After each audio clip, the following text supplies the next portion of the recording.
اب جو ہم پیراگراف پڑھنے جا رہے ہیں اس میں مصنف نے خدا کی خدائی کو اور خدا کے مرتبے کو اور اس کی عظمت کو بیان کیا ہے.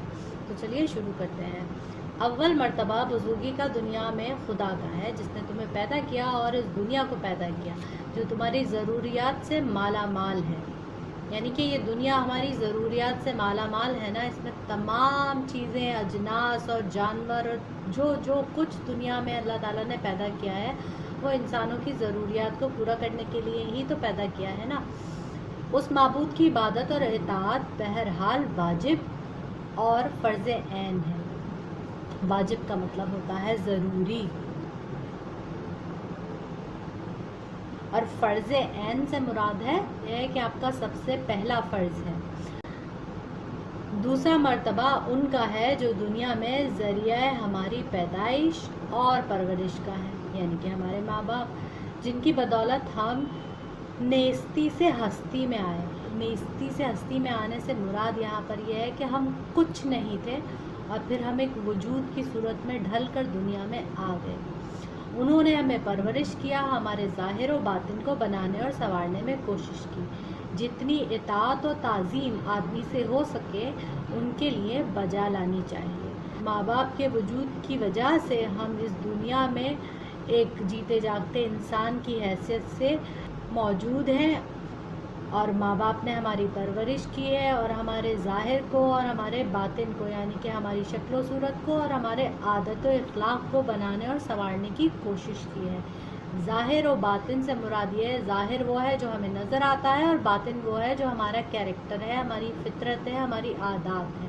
تو ماں باپ اپنی اولاد کو جتنی ان کو اچھی باتیں پتہ ہوتی ہیں وہ تمام ہی سکھاتے ہیں اور چاہتے ہیں کہ ان کی اولاد کی ایک اچھی شخصیت بنے.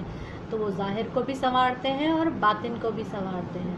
تو کوشش کرتے ہیں جب بھی سنورتی ہے نا ظاہر اور باطن کی شخصیت انسان کی. تو جتنی زیادہ اطاعت یعنی کہ فرما برداری اور تعظیم سے مراد ہے عزت آدمی سے ہو سکے وہ ماں باپ کی کرنی چاہیے. ان کے احکام فقط ہمارے فائدے اور آرام کے لیے ہیں.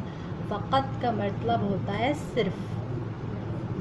اب اگر میں اس کو ایسے پڑھوں کہ ان کے احکام صرف ہمارے فائدے اور آرام کے لیے ہیں تو اب یہ آپ کو بہت اچھی طرح سے سمجھ میں آ گیا کہ یہاں پر فقط کا کیا مطلب ہے. ٹھیک ہے، آگے بڑھتے ہیں. ان کے خوش کرنے سے خدا خوش ہوتا ہے اور در حقیقت وہ اپنی اطاعت انہی امورات میں چاہتے ہیں. تو جناب امر کی جمع ہے امور اور امور سے ہے امورات، اور اس کے معنی ہے فعل، بات، کام کی جمع جو ہمارے واسطے دین و دنیا میں باعث راحت و آرام ہے. تو یہاں پہ مصنف کہہ رہے ہیں کہ ماں باپ کو خوش کرنے سے خدا خوش ہوتا ہے، اور در حقیقت ماں باپ کیسے خوش ہوتے ہیں؟ ماں باپ اس بات سے خوش ہوتے ہیں کہ آپ ان کی اطاعت کریں، فرما برداری کریں اور ان کی بات مانیں. تو جو ہمارے واسطے دین و دنیا میں باعث راحت اور آرام ہے، اس کا مطلب ہوتا ہے وجہ. تو یہ ماں باپ کی خدمت اور اطاعت ہمارے لیے دنیا میں اور دین میں راحت کی اور آرام کی وجہ ہے. تجربے سے معلوم ہوتا ہے کہ جو لڑکے کہ اپنے ماں باپ کی اطاعت میں رہے وہ صاحب اقبال ہوتے ہیں، اور جو ان سے برگشتہ رہتے ہیں وہ ہمیشہ بد اقبال اور ذلیل و خوار رہتے ہیں. اگر زمانے کے حالات کی طرف غور کریں تو ہزاروں مثالیں اس طرح کی نظر آئیں گی کہ صورت ان کی اطاعت کی ہے یہ کہ ان کی خدمت میں حاضر رہو، ان کی مرضی اور خوشنودی کی جستجو رکھو، اور جس طرح ان کا جی چاہتا ہے وہی کام تم سے عمل میں آئے. اگر اس طرح نہ معلوم ہو تو عرض کر کے دریافت کرو اور جس طرح حکم دے عمل کرو. اگر اتفاقاً کسی سبب سے انہوں نے ایک کام کو نہ کہا ہو لیکن تم سمجھتے ہو، پس اس کے سر انجام میں دل سے کوشش کرو. ان سطور میں مصنف یہ کہہ رہے ہیں کہ ایسا دیکھا گیا ہے کہ جو لڑکے اپنے ماں باپ کی اطاعت کرتے ہیں، ان کے فرما بردار ہوتے ہیں، وہ صاحب اقبال ہوتے ہیں. صاحب اقبال سے مراد ہے کہ وہ خوش نصیب ہوتے ہیں، اور جو ان سے برگشتہ رہتے ہیں یعنی کہ جو ماں باپ کے سرکش رہتے ہیں وہ ہمیشہ بد اقبال یعنی کہ بد نصیب اور ذلیل و خوار رہتے ہیں اپنی زندگی میں.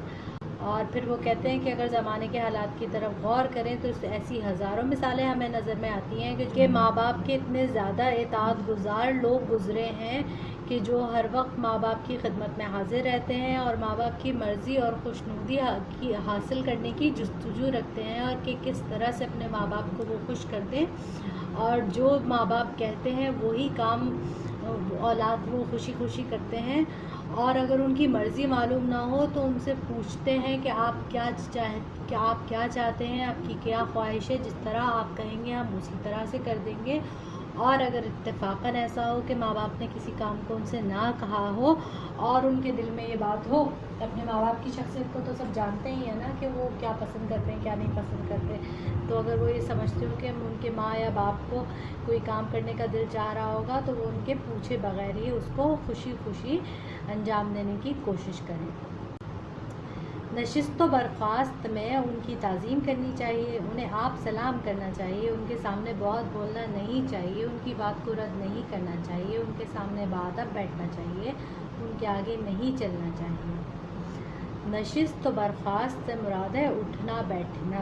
اٹھنے بیٹھنے میں ماں باپ کی عزت کرنی چاہیے، ان کو خود سے سلام کرنا چاہیے، ان کے آگے زبان نہیں چلانی چاہیے، اور ان کی بات کو رد نہیں کرنا چاہیے، یعنی کہ ان کی بات کو سے انکار نہیں کرنا چاہیے، ان کے سامنے تمیز سے بیٹھنا چاہیے، اور اگر آپ کہیں رستے میں جا رہے ہوں تو اپنی ماں یا باپ کے آگے آگے نہ چلیے، ان کے پیچھے چلیے یا ان کے ساتھ چلیے۔